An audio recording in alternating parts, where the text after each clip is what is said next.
बांग्लादेश का इंटरनेट कटते ही आया। मोदी के कदमों पर पता चल गई हिंदुस्तान की ताकत। पाकिस्तान, तुर्की, चीन हुए गायब, सब बांग्लादेश मांगता घूम रहा है मदद। दोस्तों कहते हैं ना, जो दूसरों के लिए जाल बिछाता है वही सबसे पहले उसमें फंस जाता है। और इस वक्त बांग्लादेश पर यही कहावत पूरी तरह फिट बैठती है। भारत को धमकाकर अपनी इंटरनेट डिप्लोमेसी बढ़ाने का सपना देखने वाला मोहम्मद यूनुस अब अपने ही बनाए जाल में बुरी तरह फंस गया है, क्योंकि भारत ने ऐसा डिजिटल वॉर किया है जिसने बांग्लादेश की पूरी इंटरनेट रणनीति को तबाह कर दिया। भारत ने बिना किसी डर या समझौते के 21 अक्टूबर 2025 से बांग्लादेश से आने वाले 10 गीगाबिट प्रति सेकंड इंटरनेट बैंडविड्थ को पूरी तरह बंद कर दिया। अब नॉर्थ ईस्ट भारत पूरी तरह से भारतीय नेटवर्क पर चल रहा है, यानी अब कोई विदेशी रूट नहीं, कोई बाहरी निर्भरता नहीं, पूरा नेटवर्क भारत के हाथों में, भारत के कंट्रोल में। और दोस्तों, यह सिर्फ एक तकनीकी फैसला नहीं था, यह एक डिजिटल स्ट्राइक थी जिसने बांग्लादेश की अर्थव्यवस्था और रणनीति दोनों को हिला दिया। दरअसल भारत चाहता था कि बांग्लादेश के कॉक्स बाजार में स्थित सबमरीन केबल का उपयोग नॉर्थ ईस्ट को हाई स्पीड और भरोसेमंद इंटरनेट देने के लिए किया जाए, लेकिन तभी बांग्लादेश के मुख्य सलाहकार मोहम्मद यूनुस ने भारत को रोक दिया। उन्होंने कहा कि अगर भारत इन केबल्स का उपयोग करेगा तो उनका रीजनल इंटरनेट हब बनने का सपना खत्म हो जाएगा। यानी साफ शब्दों में उन्होंने सहयोग की जगह प्रतियोगिता चुनी और भारत को खुलेआम धमकाने की कोशिश की।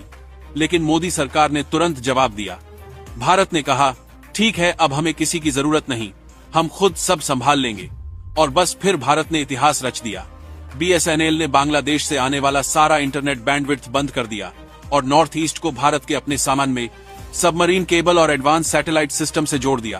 पहले भारत बांग्लादेश से इंटरनेट लेता था, जिससे उन्हें हर साल 40 से 80 करोड़ रुपए की सीधी कमाई होती थी, लेकिन अब वह कमाई खत्म। भारत ने उनका सबसे बड़ा डिजिटल हथियार ही छीन लिया और यही बांग्लादेश के लिए सबसे बड़ा झटका साबित हुआ।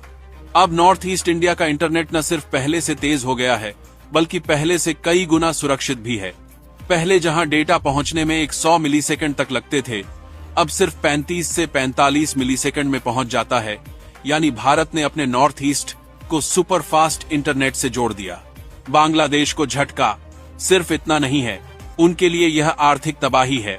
उनकी कुल इंटरनेट बैंडविड्थ करीब 8500 गीगाबिट प्रति सेकंड है, जिसमें लगभग 50% भारत से आता था, यानी आधी इंटरनेट सप्लाई भारत पर निर्भर थी। अब वह पूरी तरह खत्म। बांग्लादेश के लिए इसका मतलब है भारी आर्थिक नुकसान, क्योंकि भारत अब उनसे कोई इंटरनेट नहीं खरीदेगा। भारत का यह फैसला केवल डिजिटल नहीं बल्कि रणनीतिक भी है। अब बांग्लादेश भारत को ब्लैकमेल नहीं कर पाएगा। भारत ने दुनिया को दिखा दिया है कि डिजिटल आत्मनिर्भरता कोई नारा नहीं, बल्कि राष्ट्र